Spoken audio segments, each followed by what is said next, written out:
Hello everyone, welcome to home science classes. Home science classes में आपका स्वागत है। कैसे हैं आप? आशा करती हूँ अच्छे होंगे, खुश होंगे, मस्त होंगे और पढ़ाई कर रहे होंगे। तो आपको पता है आज है संडे और संडे को हम करते हैं प्रैक्टिस। हमने मंडे टू सैटरडे जो भी पढ़ा है उसी से रिलेटेड आज हमारे क्वेश्चन होने वाले हैं। तो आपको पता है हमने इस वीक में क्या क्या पढ़ा है? हमने पढ़ा है वूल के बारे में, हमने पढ़ा है जूट के बारे में, रेयॉन के बारे में, नायलॉन के बारे में और हमारे जो छोटे छोटे रेशे थे थोड़े बहुत उनके बारे में हमने डिस्कस किया है। तो आज उन्हीं से रिलेटेड आपको क्वेश्चन मिलने वाले हैं। अगर क्वेश्चन नए लगें, अच्छे लगे तो नोट डाउन ज़रूर कीजिएगा। चलिए बढ़ते हैं हम आज के अपने पहले क्वेश्चन की तरफ। पहला क्वेश्चन है आपका, सर्वप्रथम ऊनी वस्त्र निर्माण कला का प्रारंभ कहाँ हुआ था? कहाँ पर हुआ था? क्या वो भारत में हुआ था? क्या वो इंग्लैंड में हुआ था? क्या वो रूस में हुआ था? या फिर वो श्रीलंका में हुआ था? तो आपको पता है कि जो ऊनी वस्त्र निर्माण कला का प्रारंभ हुआ था, वो सबसे पहले हुआ था इंग्लैंड में। यहीं पर आपके ऊनी वस्त्रों का निर्माण हो रहा था। तो इसका राइट आंसर क्या हो जाएगा? इसका राइट आंसर हो जाएगा इंग्लैंड। ठीक। अब सेकंड क्वेश्चन आ जाता है आपका, लामा ऊंट। लामा ऊंट जाति का पशु है। इसके बालों से ऊन प्राप्त होता है, यह पाया जाता है। आपको पता है ये जो लामा है ये किस जाति का पशु है? तो ये ऊंट जाति का पशु होता है। अब इसके बालों से हम क्या प्राप्त करते हैं? तो इसके बालों से हम ऊन प्राप्त करते हैं। ये पाया कहाँ जाता है? जो आपका लामा है, लामा ऊंट, ये पाया कहाँ जाता है? क्या ये भारत में पाया जाता है? क्या ये अमेरिका में पाया जाता है? क्या ये पाकिस्तान में पाया जाता है? या फिर ये चीन में पाया जाता है? तो हमने इसके बारे में डिस्कस किया था क्लास में ही। जो ये आपका लामा ऊंट होता है, ये पाया जाता है अमेरिका में। कहाँ पाया जाता है? तो ये अमेरिका में पाया जाता है। अगला क्वेश्चन है आपका, मेरिनो ऊन है। मेरिनो ऊन है प्रथम श्रेणी का, द्वितीय श्रेणी का, तृतीय श्रेणी का, चतुर्थ श्रेणी का। आपने ऊनों का श्रेणीकरण किया था और उसमें हमने देखा था चार प्रकार के चार श्रेणियां देखी थी।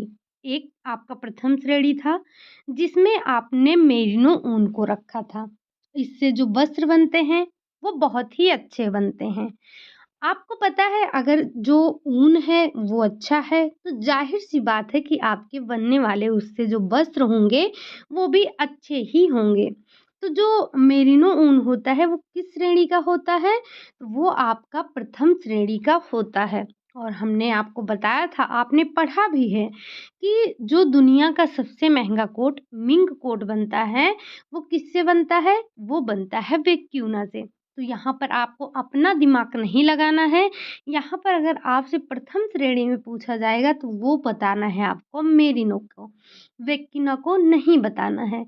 हाँ, हमें पता है कि जो वेक्यूना होता है इससे बहुत अच्छे दुनिया का मतलब सबसे अच्छा कोट मिंक कोट बनता है, सबसे महंगा कोट होता है। लेकिन फिर भी हम इसे प्रथम श्रेणी में नहीं रखेंगे। क्यों? क्योंकि हमारी बुक में मेरिनो को रखा गया है। तो आपकी बुक के अकॉर्डिंग ही आपको आंसर देना है, इसमें आपको अपना दिमाग नहीं लगाना है। ठीक। अगला क्वेश्चन है आपका, ऊन की 3 परतें पाई जाती हैं। ऊन की आपने पढ़ा था कितनी परतें होती हैं? तो उसकी 3 परतें पाई जाती हैं। अब इन 3 परतों में जिसमें क्यूटिकल का पार्ट है, क्यूटिकल की 3 पार्टें होती हैं। आपने इसको शायद हमने नोट नहीं किया था, तो आप इसे नोट डाउन ज़रूर कर लीजिएगा। जो ऊन होती है ना, उसमें 3 परतें होती हैं। कौन-कौन सी? एक तो आपका होता है क्यूटिकल, दूसरा आपका होता है कॉर्टेक्स और तीसरा होता है मेडुला। हमने आपको ये भी बताया था कि जिस ऊन में मेडुला जितना छोटा होगा, ये आपकी 3 परतें थी। ठीक? ये क्या था आपका? क्यूटिकल था, ये आपका कॉर्टेक्स था और ये था आपका मेडुला। हमने बताया था कि जिस ऊन में मेडुला जितना छोटा होगा, वो ऊन उतना ही अच्छा होगा। अगर मेडुला अनुपस्थित है, तो इसका मतलब वो ऊन जो है वो उत्कृष्ट कोटि का होता है। तो इसमें आपको बताना है ये जो क्यूटिकल है, क्यूटिकल के पार्ट कौन-कौन से हैं? क्या वो एपीक्यूटिकल हैं? क्या वो एक्सोक्यूटिकल है या फिर वो सब क्यूटिकल है या फिर उपरोक्त तीनों। तो ऊन की जो 3 परतें थी उसमें हमने देख लिया। अब जो आपका क्यूटिकल था, क्यूटिकल के भी 3 सब पार्ट होते हैं। कौन-कौन से? तो वो आपका हो जाता है एपीक्यूटिकल, दूसरा हो जाता है आपका एक्सोक्यूटिकल और तीसरा हो जाता है आपका सबक्यूटिकल। इन्हें ध्यान रखिएगा और नोट डाउन ज़रूर कर लीजिएगा, ठीक? तो यहाँ पर आपका जो राइट आंसर हो जाएगा वो हो जाएगा आपका उपरोक्त सभी। ये तीनों आपकी क्यूटिकल की सब पार्ट हैं और वैसे जो हमारी 3 परतें हैं क्यूटिकल, कॉर्टेक्स और आपका क्या है मेडुला होता है, ठीक? आप मुझे बताइए कि जो इसमें रंग का निर्धारण करता है, वो कौन करता है? क्या वो क्यूटिकल करता है? क्या वो कॉर्टेक्स करता है या फिर वो मेडुला करता है? ठीक, बढ़ते हैं हम अपने अगले क्वेश्चन की तरफ। अगला क्वेश्चन है हमारा, ये लीजिए आपका अगला क्वेश्चन ही यही है। निम्नलिखित में से ऊन की कौन-सी परत रंग का निर्धारण करती है? आपको पता है कि ये जो 3 हैं ये हमारी ऊन की परतें होती हैं। कौन-कौन सी? Cuticle, cortex, medulla. क्यूटिकल हमारी सबसे बाहरी पार्ट होते हैं और कॉर्टेक्स हमारा दूसरे नंबर का पार्ट है और मेडुला जो है वो हमारा सबसे आंतरिक भाग होता है। और आपको ये भी पता है कि जो क्यूटिकल होता है जो मेडुला होता है वो जितना छोटा होता है ऊन आपका उतनी ही उत्कृष्ट कोटि का होता है। लेकिन यहाँ पर आपसे पूछा जा रहा है कि जो ऊन में रंगों का निर्धारण करता है वो कौन करता है? क्या वो क्यूटिकल करता है? क्या वो कॉर्टेक्स करता है या फिर वो मेडुला करता है? तो आपके ऊन में रंगों का निर्धारण जो करता है वो कॉर्टेक्स करता है। कॉर्टेक्स क्या करता है? तो कॉर्टेक्स ऊन के रंगों का निर्धारण करता है। अगला क्वेश्चन आ जाता है आपका, भेड़ के शरीर से उत्तरी ऊन की परत को कहते हैं। जो भेड़ के शरीर से उत्तरी ऊन की परत होती है उसे हम क्या कहते हैं? क्या उसे हम कच्चा ऊन कहते हैं? क्या उसे हम पक्का ऊन कहते हैं? क्या उसे हम ग्रीस ऊन कहते हैं? या फिर इनमें से कोई नहीं? तो जो आपके भेड़ मतलब जो भेड़ के शरीर से जो उतारी हुई ऊन होती है, उसे हम क्या कहते हैं? उसे हम ग्रीस ऊन कहते हैं। क्या बोलते हैं? ग्रीस ऊन बोलते हैं। ये तो रहा आपके इस क्वेश्चन का आंसर। अब आप मुझे बताइए, जो करघे से उतरा कपड़ा होता है उसे हम क्या कहते हैं? ऑप्शन आपका यहीं ले लेते हैं, कच्चा कपड़ा बोलते हैं, पक्का कपड़ा बोलते हैं या फिर उसे ग्रीस गुड बोलते हैं या फिर ग्रे गुड्स बोलते हैं, ठीक? ऑप्शन आपको मैंने बता दिया है, अब आप आंसर इसका मुझे बता दीजिएगा। और जो इसका राइट आंसर है वो आपका है ग्रीस ऊन।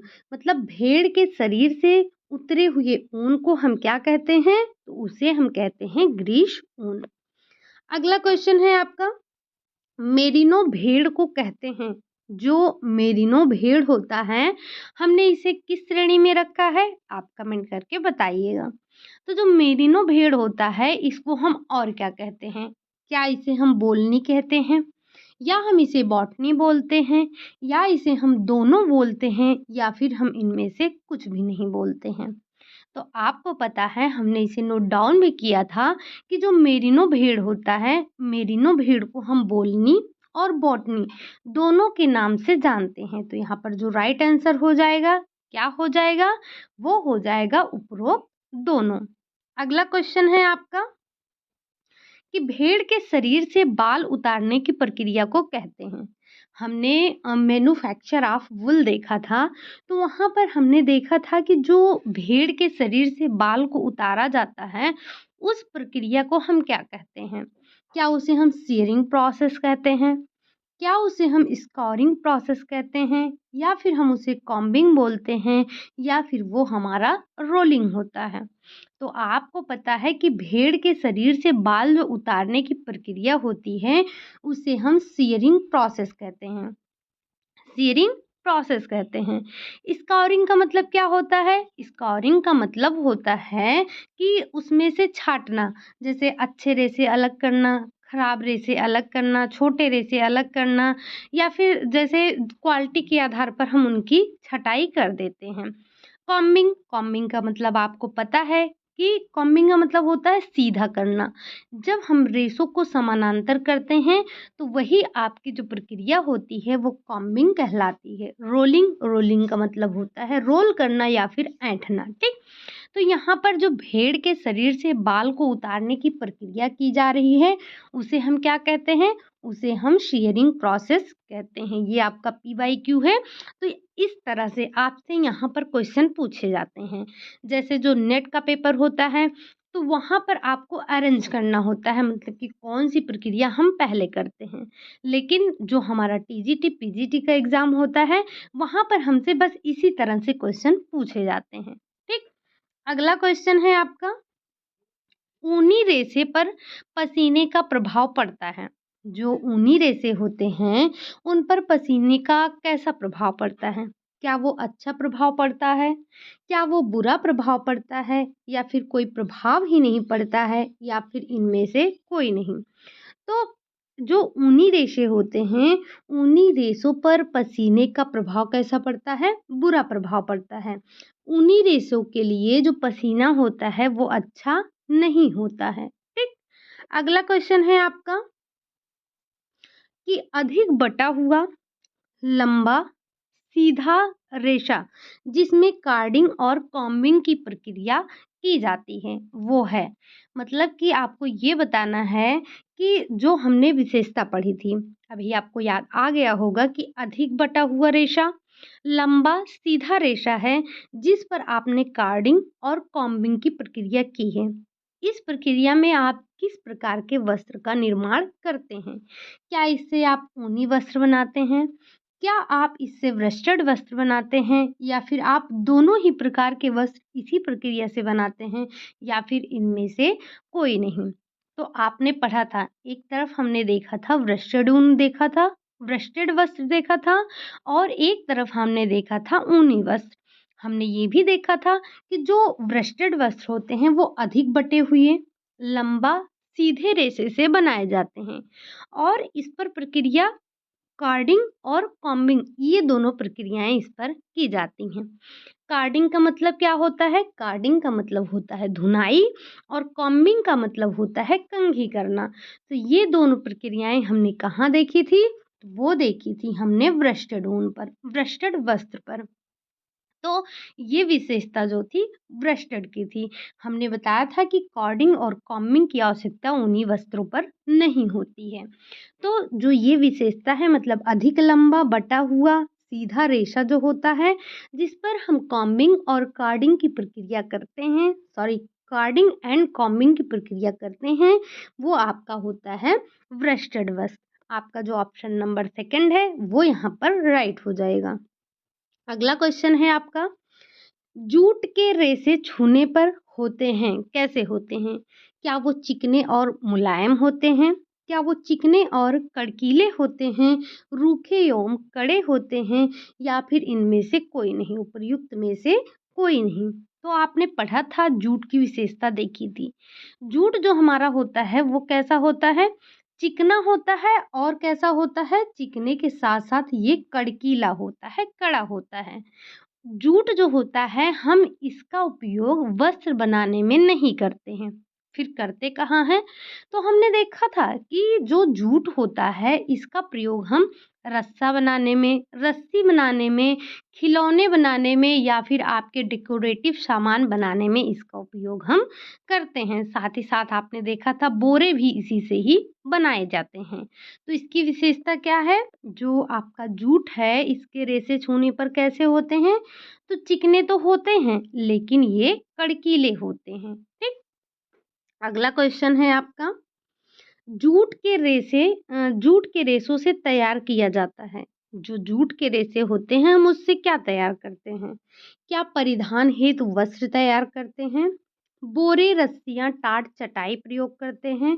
उपरोक्त सभी या फिर इनमें से कोई नहीं? तो अभी-अभी आपने देखा कि हम इसका उपयोग वस्त्र बनाने में नहीं करते हैं। फिर कहाँ करते हैं? तो बोरे, रस्सियाँ, टाट, चटाई ये सब बनाने में करते हैं। टाट का मतलब समझ रहे होंगे आप, जो पहले अभी तो नहीं शायद, अभी तो जो प्राथमिक विद्यालय हैं, वहाँ पर बैठने के लिए सीटों की व्यवस्था कर दी गई है। पहले क्या होता था? पहले ऐसे एक टाट होता था, उसी टाट पे बच्चे बैठते थे, कुछ इस तरह से वो टाट बना होता था। जैसे जूट का बोरा होता है, उसी तरह से कुछ होता था, लेकिन वो टाट बना होता था। तो वो बैठने के लिए उसका प्रयोग करते थे। तो जूट के रेशों से हम क्या बनाते हैं? तो जूट के रेशों से जो तैयार किया जाता है, वो है आपका बोरा, बोरी, रस्सी, रस्सा, ये सारी चीज़ें बनाई जाती हैं। अगला क्वेश्चन है आपका कि जूट के रेशे की लंबाई होती है, जो जूट का रेशा होता है, उसकी लंबाई होती है, यहाँ पर शायद पौधा होगा आपका, कितना होता है उसकी लंबाई? जूट का जो पौधा होता है, उसकी लंबाई कितनी होती है?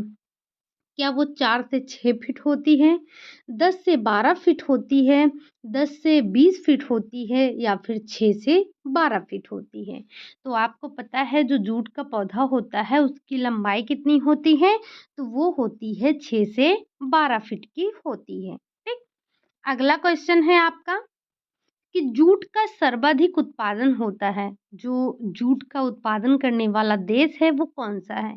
क्या वो भारत है, पाकिस्तान है, अमेरिका है या फिर बांग्लादेश है? तो आपने देखा था जूट का सर्वाधिक उत्पादन बांग्लादेश में होता है। हमारे भारत और बांग्लादेश में ही सबसे ज़्यादा जूट उगाए जाते हैं, लेकिन जो अधिक मात्रा में सर्वाधिक मात्रा में उगाया जाता है वो है बांग्लादेश में उगाया जाता है।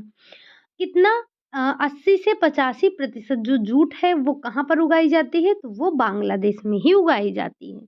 साथ ही साथ आपको ये भी ध्यान रखना है कि जो जूट हमें बांग्लादेश से प्राप्त होता है वो उत्कृष्ट कोटि का होता है, मतलब कि वो ज़्यादा अच्छा जूट होता है। ठीक?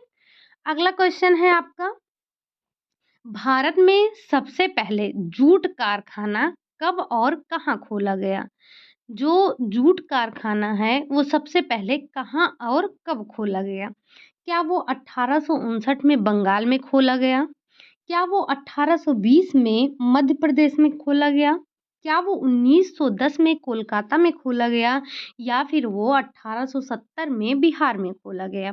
तो आपको पता है हमने नोट डाउन भी किया था कि भारत में सबसे पहला जो जूट का कारखाना खोला गया था, वो खोला गया था 1859 में, कहाँ? बंगाल में खोला गया था। ठीक? नोट डाउन ज़रूर कीजिएगा। अगला क्वेश्चन है आपका, जूट की खेती होती है, जो जूट की खेती होती है उसके लिए आपको कैसा वातावरण चाहिए? क्या उसके लिए आपको सर्द वातावरण चाहिए? क्या उसके लिए उष्ण एवं नम वातावरण चाहिए या फिर दोनों ही वातावरण चाहिए या फिर इनमें से कोई नहीं? तो आपको पता है कि जूट के लिए, मतलब जूट की खेती के लिए हमें जो वातावरण चाहिए वो उष्ण और नम वातावरण की आवश्यकता होती है। उष्ण और नम वातावरण में ही हम जूट की खेती करते हैं। अगला क्वेश्चन है आपका, इज़रा। इज़रा इसे नोट डाउन कीजिएगा। इज़रा जिसका फुल फॉर्म है Indian jute industries research association. Full form ध्यान रखिएगा। ये क्या है? इज़रा का फुल फॉर्म क्या है? तो Indian jute industries research association. इसको कब और कहाँ खोला गया? कब और कहाँ खोला गया? इज़रा की स्थापना कब और कहाँ हुई? तो क्या ये 1890 में पंजाब में हुई? क्या ये 1859 में बंगाल में हुई? क्या ये 1937 में कोलकाता में हुई या फिर 1980 में मुंबई में की गई? तो इज़रा की स्थापना आपका जो इज़रा की स्थापना की गई वो कोलकाता में कब? 1937 में हुई। तो आप यहाँ से 2 क्वेश्चन ध्यान रखेंगे। सबसे पहला इज़रा क्या है? तो इज़रा जो है आपके जूट इंडस्ट्रीज़ है। कहाँ पर इसकी स्थापना हुई? कोलकाता में हुई। कब हुई? 1937 में हुई। साथ ही साथ इज़रा का फुल फॉर्म भी आपको ध्यान रखना है। ये क्वेश्चन आपसे पूछा गया है, शायद नेट में ही पूछा गया है, तो ध्यान रखिएगा, नोट डाउन ज़रूर कर लीजिएगा। अगला क्वेश्चन है आपका, नेटल के पौधे से प्राप्त होने वाला रेशा है। नेटल के पौधे से आप कौन सा रेशा प्राप्त करते हैं? क्या आप उसे हेम्प प्राप्त करते हैं? क्या उसे रेमी प्राप्त होता है? क्या उससे कोयर प्राप्त होता है? या फिर उससे पिना प्राप्त होता है?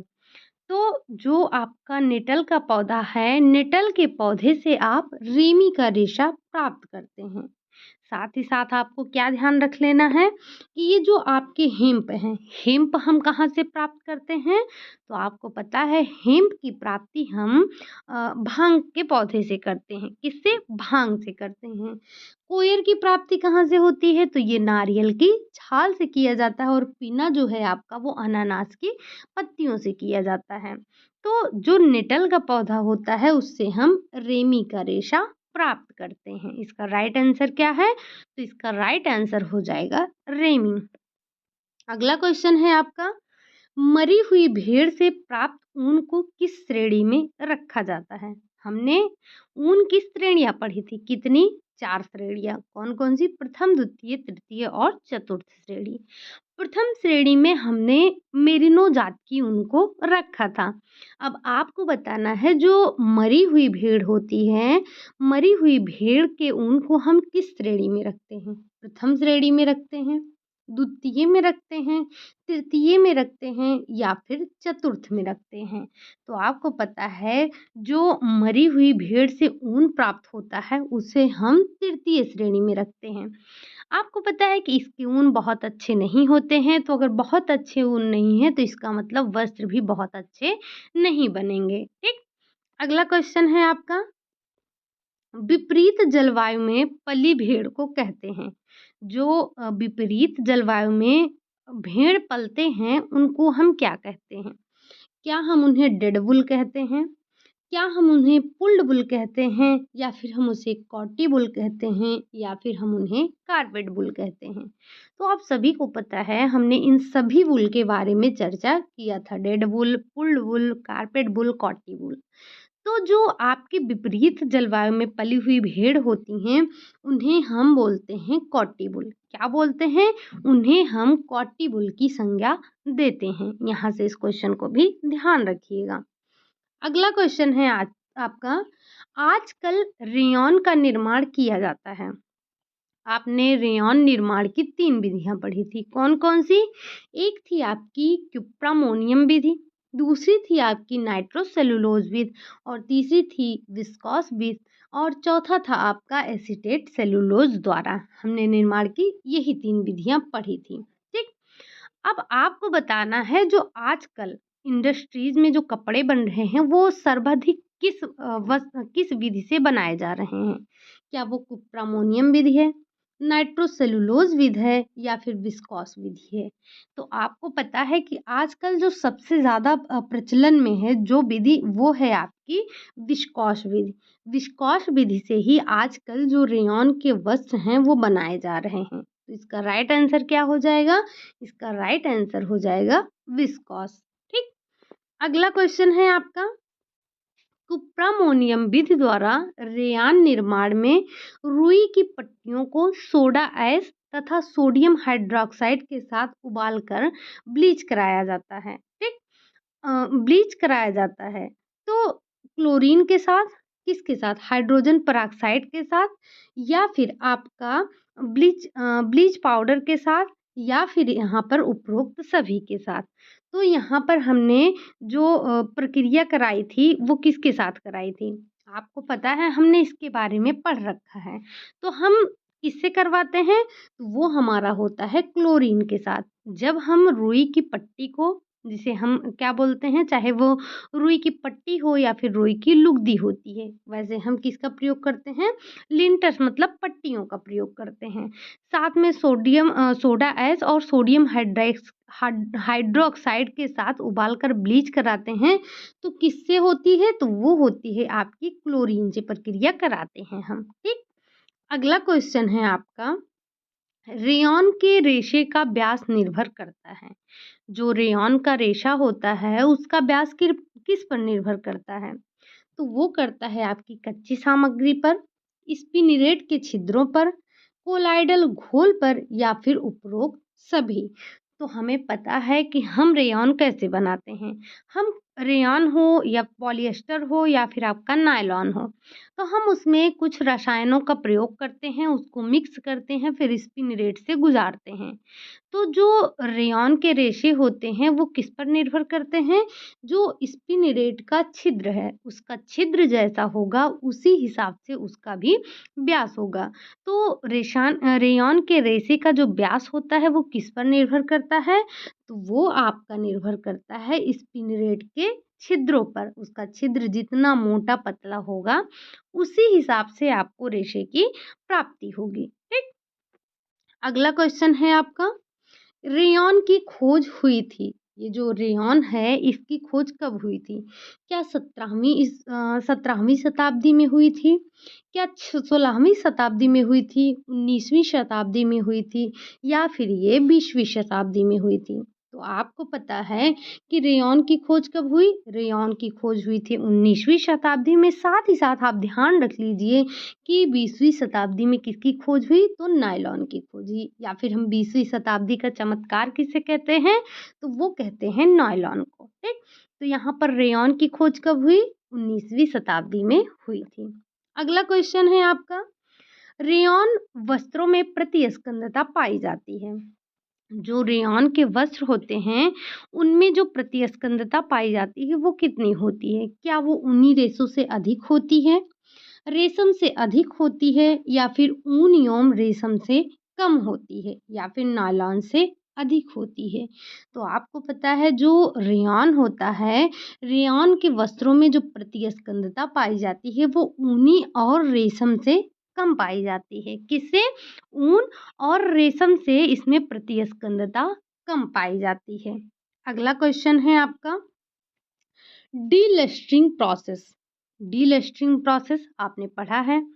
में रेयॉन की चमक कम करने के लिए किस रसायन का प्रयोग किया जाता है?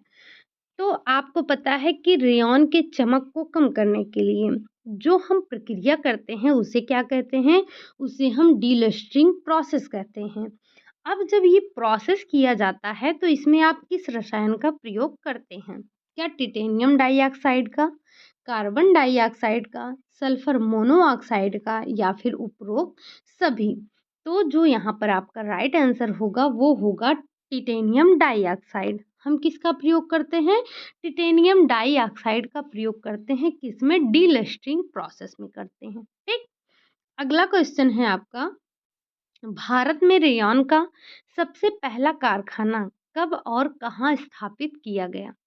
भारत में जो रेयॉन का पहला कारखाना है वो कब और कहाँ स्थापित किया गया? क्या वो 1925 में पंजाब में किया गया?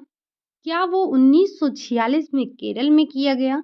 क्या वो 1956 में मुंबई में किया गया, या फिर ये तीनों गलत हैं, इनमें से कहीं पर भी नहीं किया गया? तो हमने पढ़ा था कि भारत में सबसे पहला कारखाना हमने केरल में स्थापित किया था। कब? 1946 में। तो इसका राइट आंसर क्या हो जाएगा? इसका राइट आंसर हो जाएगा 1946 में केरल में हुआ था। ठीक। अगला क्वेश्चन है आपका कि रेयॉन का व्यापारिक उत्पादन कब कब प्रारंभ हुआ? जो रेयॉन का व्यापारिक उत्पादन हो रहा था वो कब से प्रारंभ हुआ? कब और कहाँ भी यहाँ होना चाहिए? 1892 में अमेरिका में हुआ, 1919 में जर्मनी में हुआ, या फिर 1925 में चीन में हुआ, या फिर इनमें से कोई नहीं? तो आपको पता है रेयॉन का व्यापारिक उत्पादन जो प्रारंभ हुआ था वो 1919 में जर्मनी में हुआ था। ठीक। अगला क्वेश्चन है आपका कि 20वीं शताब्दी का चमत्कार है, रेयॉन है, नायलॉन है, डेक्रोन है, या फिर ऊन है? तो जो 20वीं शताब्दी का चमत्कार है हम नायलॉन को बोलते हैं। और साथ ही साथ ध्यान रखिएगा जो रेयॉन होता है वो 19वीं शताब्दी का चमत्कार माना जाता है। अगर चाहे आपसे पूछा जाए 19वीं शताब्दी का चमत्कार तो वो है रेयॉन। अगर रेयॉन की खोज कब हुई या ये जो है आपका कब आया सामने, तो 19वीं शताब्दी में प्रचलन हुआ था इसका, किसका? रेयॉन का। तो यहाँ पर हमें क्या ध्यान रखना है कि 20वीं शताब्दी का चमत्कार है। तो क्या है? तो वो है आपका नायलॉन। ठीक। अगला क्वेश्चन है आपका, नायलॉन के धागे की बारीकी का मूल्यांकन किया जाता है। जो नायलॉन का धागा होता है उसकी बारीकी का मूल्यांकन किस में करते हैं? क्या हम मिलीमीटर में करते हैं, क्या हम सेंटीमीटर में करते हैं, हम माइक्रोमीटर में करते हैं, या फिर हम डेनियर में करते हैं? तो आपको पता है कि नायलॉन के धागे की बारीकी का जो मूल्यांकन किया जाता है वो किया जाता है डेनियर में। कितने में? डेनियर में किया जाता है। अगला क्वेश्चन है आपका, सर्वप्रथम नायलॉन के रेशे का निर्माण किया गया, मतलब किसके द्वारा सबसे पहले नायलॉन के रेशे का निर्माण किया गया था? क्या वो वेवन क्रॉस एवं पीडल थे, क्या वो हेनरी एवं ड्रेफस थे, क्या वो चार्टोनेट थे, या फिर वो कैरोथर सर थे?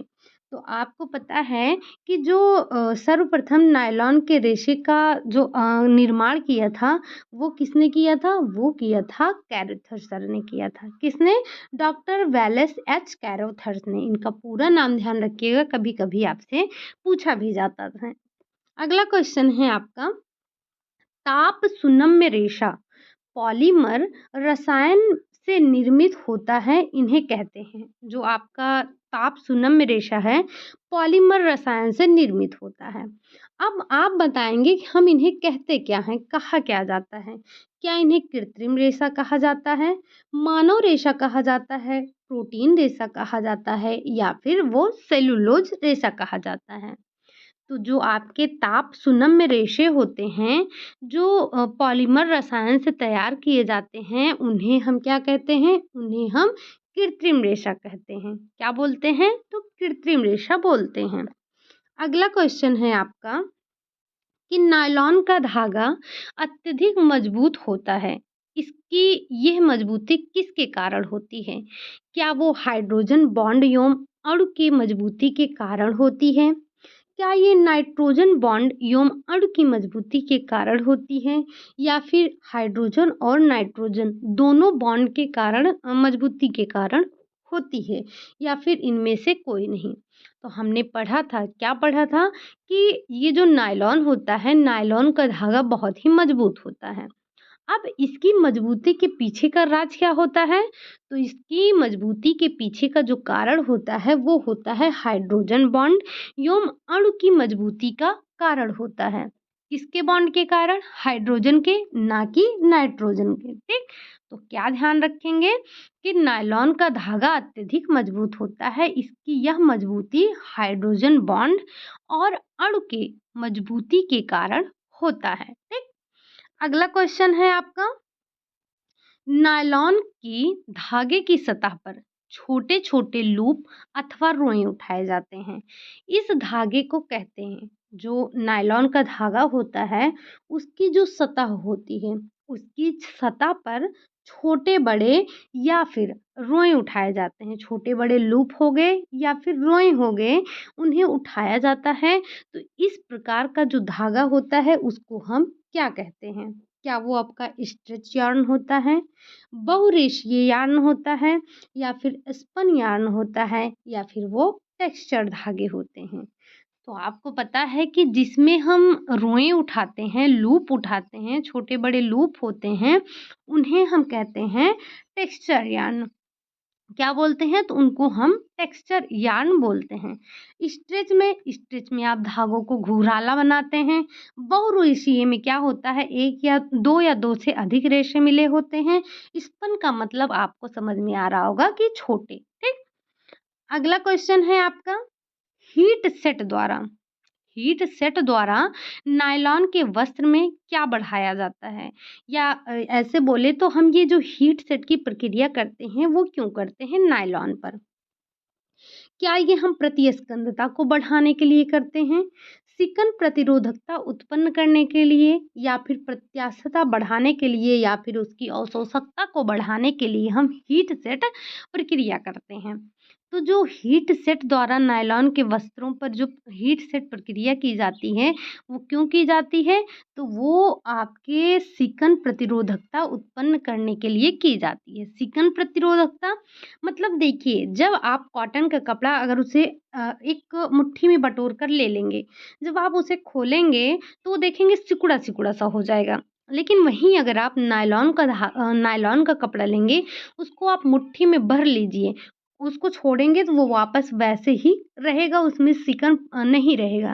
तो जो इसमें हीट सेट प्रक्रिया की जाती है, उसका यही अर्थ होता है कि वो सिकन प्रतिरोधकता को उत्पन्न करे, उसमें सिकन नहीं आएगी।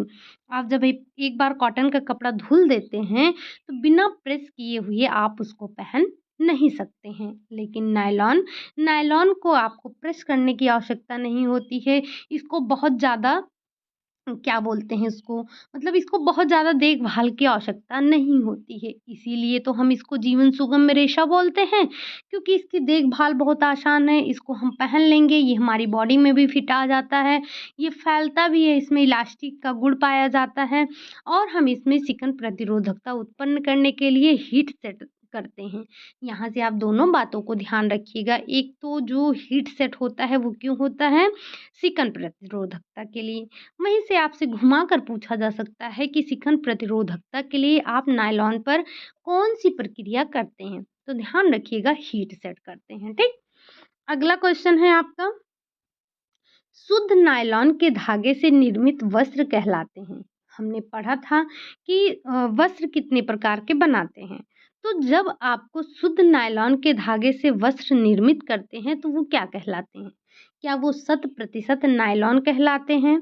क्या वो सम्मिश्रित वस्त्र कहलाते हैं, संयोजित वस्त्र कहलाते हैं या फिर इनमें से कोई नहीं?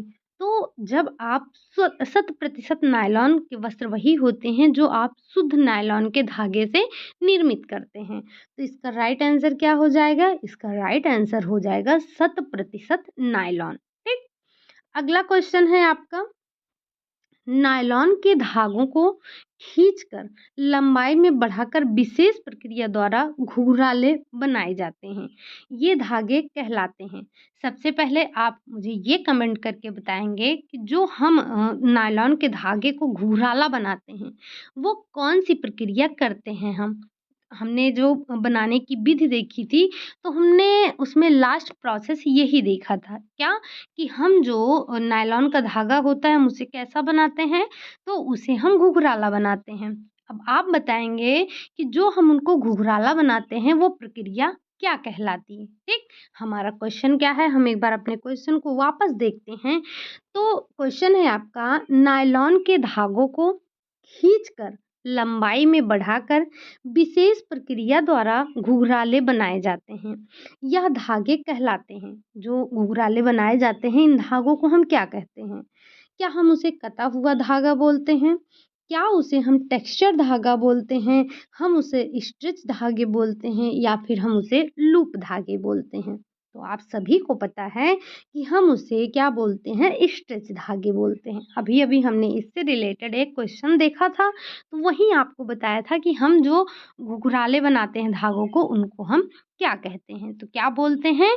उन्हें हम स्टिच यार्न बोलते हैं। ठीक? अगला क्वेश्चन आ जाता है आपका कि नायलॉन के अनुप्रस्थ काट को सूक्ष्मदर्शी से देखने पर वो कैसा दिखाई देता है? अगर आप नायलॉन को अनुप्रस्थ काट में काटते हैं, तो जब आप उसे सूक्ष्मदर्शी से देखेंगे तो वो किस तरह से दिखाई देगा? क्या वो गोल, छोटा और चित्तीदार दिखाई देगा? घूमे हुए रिबन जैसा दिखाई देगा? या फिर चिकनी छड़ की सतह दिखाई देगी? या फिर इनमें से कोई नहीं? तो हमने पढ़ा है कि जब हम नायलॉन को अनुप्रस्थ काट में काटेंगे और सूक्ष्मदर्शी से देखेंगे तो वो हमें गोल, छोटे और चित्तीदार दिखाई देंगे। कैसे? गोल, छोटे और चित्तीदार दिखाई देंगे। अगला क्वेश्चन है आपका, नायलॉन के रेशों पर तीव्र एवं गर्म अम्ल का प्रभाव पड़ता है। क्या प्रभाव पड़ता है? अगर आप नायलॉन के रेशे पर तीव्र और गर्म अम्ल डालेंगे तो क्या प्रभाव पड़ेगा? क्या कोई प्रभाव नहीं पड़ेगा? रेशे इसके घुल जाएंगे, रेशे निर्बल हो जाएंगे या फिर उपरोक्त में से कोई नहीं? तो हमने पढ़ा था कि इस पर जो हम अगर नायलॉन के रेशे पर तीव्र और गर्म अम्ल अगर डालेंगे तो ये कैसा होगा? तो इसके रेशे जो हैं वो निर्बल हो जाएँगे, कमज़ोर हो जाएँगे। ठीक? निर्बल का मतलब आप समझ ही रहे होंगे। निर्बल का अर्थ होता है कमज़ोर होना। तो हमारे रेशे कैसे हो जाते हैं? तो हमारे रेशे कमज़ोर होते हैं। साथ ही साथ आप ये ध्यान रखेंगे कि जब भी हम ब्लीच का चैप्टर तो पढ़ेंगे ही, जब भी हम किसी कपड़े पर बार-बार ब्लीच करते हैं ना तो उसके धागे भी क्या हो जाते हैं? निर्बल पड़ जाते हैं। अगला क्वेश्चन है आपका, नायलॉन की सर्वप्रथम खोज हुई थी। जो हमारा नायलॉन है, नायलॉन की सर्वप्रथम खोज कहाँ हुई? क्या वो भारत में हुई? क्या वो अमेरिका में हुई? चीन में हुई? या फिर वो जापान में हुई? तो जो नायलॉन की खोज हुई थी वो हुई थी अमेरिका में। कहाँ हुई थी? अमेरिका में हुई थी। अगला क्वेश्चन है आपका, विश्व का सबसे महंगा कोट क्या है? विश्व का सबसे महंगा कोट मिंक कोट बनता है। किससे बनता है? यहाँ पर आप प्रश्न में ही 2 प्रश्न को ध्यान रखिएगा। सबसे पहले विश्व का महंगा कोट कौन सा है? मिंक कोट है। साथ में आपका यहाँ से दूसरा क्वेश्चन बन जाएगा, किससे बनता है? क्या वो विक्यूना के बालों से बनता है? क्या वो मेरिनो जात के भेड़ के बाल से बनता है? क्या वो कश्मीरी बकरी के बाल से बनता है? या फिर वो अंगोरा बकरी के बाल से बनता है? तो आपको पता है हमारा ये रटा-रटाया क्वेश्चन है, हमसे पूछा भी गया है, हम जानते भी हैं, हमने हज़ारों बार पढ़ रखा है कि जो विश्व का सबसे महंगा कोट मिंक कोट है, वो विक्यूना के बाल से बनाया जाता है। अब आप एक बार मुझे कमेंट करके बता दीजिएगा कि जो विक्यूना है क्या है? क्या ये विक्यूना भेड़ है? क्या ये विक्यूना बकरी है या फिर ये ऊँट है? हमने जब क्या पढ़ा था? प्राप्ति के आधार पर जो पढ़ा था ऊन के प्रकार, तो वहाँ पर हमने देखा था प्राप्ति के साधन पढ़े थे। क्या पढ़े थे? प्राप्ति के साधन। तो वहाँ हमने ऊन को जो हम प्राप्त करते हैं, ऊँट से, बकरी से, खरगोश से और किससे? अ, हाँ, यही यही हमने पढ़ा था। तो आपको बताना है कि ये जो विक्यूना है ये क्या है? क्या ये भेड़ है? क्या ये बकरी है? क्या ये ऊँट है? क्या ये खरगोश है? क्या है ये? किस जाति का पशु है? शायद इससे रिलेटेड क्वेश्चन भी हमने पहले किया है। अगला क्वेश्चन है आपका, ब्रेस्टेड वस्त्र तैयार किए जाते हैं। जो आपके ब्रेस्टेड वस्त्र होते हैं, वो तैयार किए जाते हैं। साथ ही साथ आप लगे हाथ मुझे बता दीजिएगा, इसका आंसर तो हम अभी देखेंगे ही देखेंगे। लेकिन आप मुझे बता दीजिएगा, हमने ऊनी कपड़ों के 2 प्रकार पढ़े थे। क्या पढ़े थे? एक पढ़ा था हमने ऊनी वस्त्र, दूसरा हमने पढ़ा था ब्रेस्टेड वस्त्र। तो आप मुझे बस यही इतना बता दीजिएगा कि आपके जो ऊनी वस्त्र होते हैं, वो अच्छे होते हैं या फिर जो आपके ब्रेस्टेड वस्त्र हैं वो अच्छे होते हैं। अगर आपको नहीं पता है तो शायद यहाँ भी आपका समझ में आ जाएगा, लेकिन आपको इसका आंसर करना है। तो जो ब्रेस्टेड वस्त्र होते हैं वो तैयार किए जाते हैं किससे? क्या छोटे ऊनी रेशों से तैयार किए जाते हैं? क्या लंबे ऊनी रेशों से तैयार किए जाते हैं? छोटे कपास के रेशे से तैयार किए जाते हैं या फिर लंबे कपास के रेशे से तैयार किए जाते हैं। अगर आपको समझ है, अगर आपने अच्छे से क्लासेस ली है तो ये दोनों ऑप्शन आपके पहले ही हट जाएँगे, क्योंकि हमें पता है जो वेस्टेड वस्त्र है हमारा वो ऊन से तैयार हो रहा था। अब वो छोटे ऊन से तैयार हो रहा था या फिर बड़े ऊन से तैयार हो रहा था। तो हमने पढ़ा है जो वेस्टेड वस्त्र था उसे हम लंबे ऊन से तैयार कर रहे थे। ठीक? अगला क्वेश्चन है आपका, लेकिन जो हमने क्वेश्चन आपसे पूछा उसका आंसर ज़रूर दे दीजिएगा। सर्वप्रथम ऊनी वस्त्र निर्माण कला का प्रारंभ हुआ। शायद हमने इससे ये क्वेश्चन कर लिया है, फिर भी देख लेते हैं आ गया है तो। भारत में, इंग्लैंड में, रूस में या फिर श्रीलंका में? तो हमने देख लिया है कहाँ पर? इंग्लैंड में। जो आपके ऊनी वस्त्र निर्माण कला का प्रारंभ हुआ था वो कहाँ हुआ था? वो हुआ था इंग्लैंड में। अगला क्वेश्चन है आपका, ऊन के रेशे बने होते हैं। जो ऊन के रेशे होते हैं वो किससे बने होते हैं? क्या वो प्रोटीन से बने होते हैं, कार्बन से बने होते हैं, कार्बन एवं प्रोटीन दोनों से बने होते हैं, वसा से? ये शायद कार्बन की जगह आपका कार्बोज होगा, तो इसे कार्बोज कर लीजिएगा। ठीक। कार्बोज हो जाएगा आपका। तो जो ऊनी रेशे होते हैं हमें पता है, ऊनी और रेशे ये दोनों हमें प्राणिज जगत से मिल रहे थे, और जो प्राणिज जगत से रेशे हमें मिल रहे थे वो कैसे रेशे थे, तो वो हमारे प्रोटीन रेशे थे। अगर आपसे बोला जाए कि प्रोटीन जगत का रेशा कौन सा है, तो हम ऊन और रेशम को बताएंगे। साथ ही साथ आपको ध्यान रखना है कि जो प्राणिज रेशे होते हैं उन्हें ही हम प्रोटीन के रेशे बोलते हैं। तो आप मुझे कमेंट करके बताइएगा कि ऊन में कौन-सा प्रोटीन होता है, और साथ ही साथ लगे हाथ आप बता देंगे मुझे कि रेशम में कौन-सा प्रोटीन पाया जाता है। इन दोनों के प्रोटीन के बारे में बताने ज़िम्मेदारी आपकी है, ठीक? अगला क्वेश्चन है कि रेयॉन का शाब्दिक अर्थ है। ये जो रेयॉन होता है, रेयॉन का शाब्दिक अर्थ क्या होता है? क्या ये सूर्य की किरणें हैं? सूर्य की किरणों का विकिरण है? सूर्य की किरणों का अपवर्तन है? सूर्य की किरणों का परावर्तन है, या फिर इनमें से कोई नहीं? तो हमने देखा था जो रेयॉन होता है, रेयॉन का शाब्दिक अर्थ क्या होता है? तो रेयॉन का शाब्दिक अर्थ होता है सूर्य की किरणों का परावर्तन होता है, ठीक? ध्यान रखेंगे आप, सूर्य इससे रिलेटेड क्वेश्चन आपसे पूछा गया है। तो रेयॉन का शाब्दिक अर्थ क्या है? तो रेयॉन का शाब्दिक अर्थ है सूर्य की किरणों का परावर्तन। यहाँ पर आप विकिरण अपवर्तन में कंफ्यूज होने की ज़रूरत नहीं है। अगर आपका कॉन्सेप्ट क्लियर है तो आपको कोई दिक्कत नहीं होगी। अगला क्वेश्चन है आपका, कृत्रिम रबर के विकास का श्रेय किसको जाता है? अभी हमने कल ही पढ़ा था कृत्रिम रबर के बारे में, प्राकृतिक रबर के बारे में।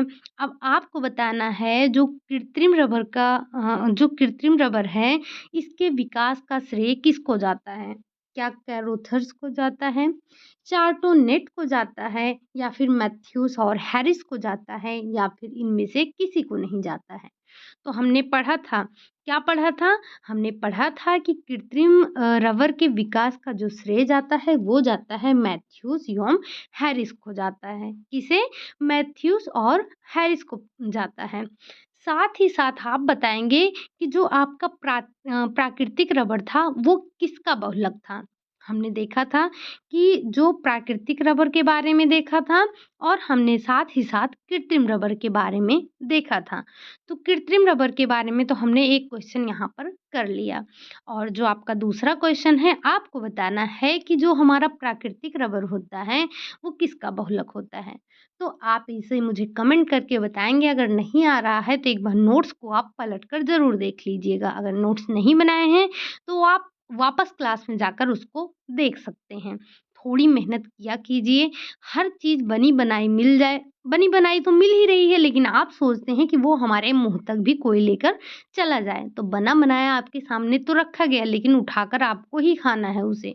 तो मतलब यहाँ पर आपको सब कुछ बता दिया जाता है, और अगर आपसे दूसरा क्वेश्चन जो पूछा जा रहा है इसका मतलब ये है कि उस क्वेश्चन को प्रिपेयर करने की ज़िम्मेदारी आपकी है, ठीक? अगला क्वेश्चन है आपका, एथलेटिक के कपड़ों को बनाने के लिए किसका प्रयोग करते हैं? जो एथलेटिक के कपड़े बनते हैं, उनको बनाने के लिए आप किसका प्रयोग करेंगे? क्या आप स्पैंडेक्स का प्रयोग करेंगे? क्या आप अरामिड का प्रयोग करेंगे? या फिर आप केवलर का प्रयोग करेंगे? या फिर इनमें से कोई नहीं? तो हमने देखा था कि एथलेटिक्स के कपड़े बनाने के लिए हम किसका प्रयोग करते हैं? तो हम प्रयोग करते हैं स्पैंडेक्स का। स्पेंडेक्स क्या होता है? तो इसमें जो प्रत्यास्थता का गुण पाया जाता है, वो बहुत पाया जाता है। मतलब बहुत अच्छी प्रत्यास्थता इसमें, हम इसकी प्रत्यास्थता के लिए ही इसको जानते हैं। इसका कोई तोड़ ही नहीं है इसकी प्रत्यास्थता में। तो जो एथलेटिक्स के कपड़े बनते हैं, या फिर जो स्ट्रेच पैंट बनते हैं, जीन्स बनते हैं, उन सब को बनाने के लिए आप किसका प्रयोग करेंगे? तो आप करेंगे स्पेंडेक्स का प्रयोग करेंगे। लगे हाथ आप मुझे बता दीजिएगा कि अमेरिका में हम स्पेंडेक्स को क्या बोलते हैं, और इंग्लैंड में इसे हम क्या बोलते हैं, ठीक? इसके अन्य नाम भी हैं, और हमने आपको बताया भी है कि जब भी आपको अन्य नाम बताया जाता है इसका मतलब वो इम्पोर्टेंट है, आपको ध्यान रखना है। अगला क्वेश्चन है आपका, hexamethylene diamine plus adipic acid को मिलाकर बनाया जाता है। हमने पढ़ा था क्या, हेक्सामेथिलीन डाइएमीन और एडिपिक एसिड को मिलाकर हम क्या बनाते हैं? क्या हम रेयॉन बनाते हैं?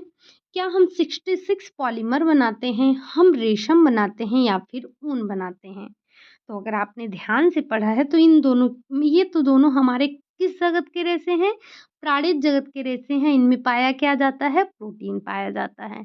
और हमने आपको बोला कि इन दोनों में कौन-कौन सा प्रोटीन पाया जाता है, वो आप कमेंट करके बता देंगे। लगे हाथ आप वहाँ पर मुझे ये भी बता देंगे कि इनमें जो गोंद पाया जाता है वो कौन-सा गोंद होता है। तो हम क्या बात कर रहे थे? हमारा क्वेश्चन क्या था?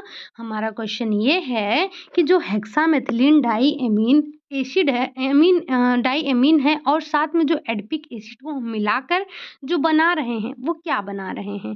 तो वो हमने पढ़ा था 66 पॉलीमर, या हम इसे 66 पॉलीमर भी बोलते हैं। क्या बोलते हैं इसे? हम 66 पॉलीमर बनाते हैं। किससे? तो hexamethylene diamine plus adipic acid, इसे मिलाकर क्या बनाएंगे? तो इसे मिलाकर हम बनाएंगे 66 पॉलीमर, जिसे बाद में हमने क्या नाम दिया था? क्या नाम दिया था? तो हमने इसी को बाद में नायलॉन नाम दे दिया था। ठीक, बाद में इसी को हम मार्केट में बेचने लगे थे। अगला क्वेश्चन है, सुगम जीवन रेशा के नाम से जाना जाता है किसे? रेयॉन को, नायलॉन को, डिक्रान को या फिर रेशम को?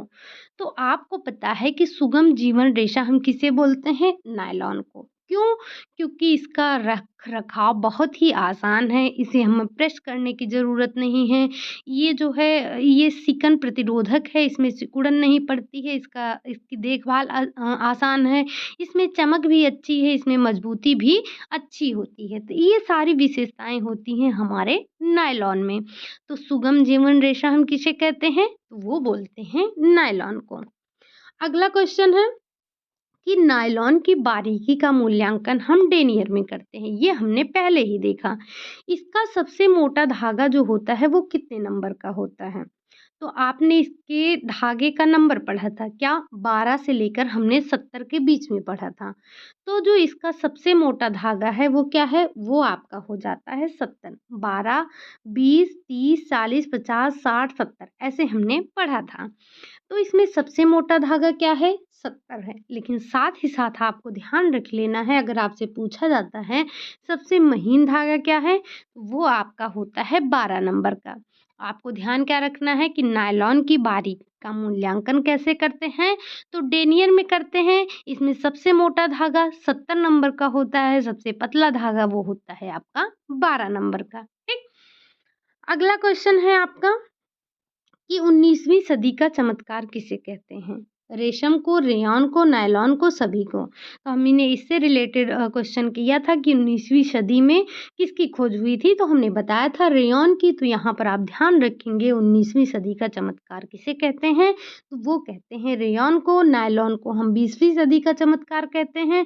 रेशम आपका बहुत ही अच्छा धागा होता है। रेशम जो है मतलब बहुत महँगा होता है। इसी रेशम के स्थान पर हमने जो बनाया था वो था आपका रेयॉन।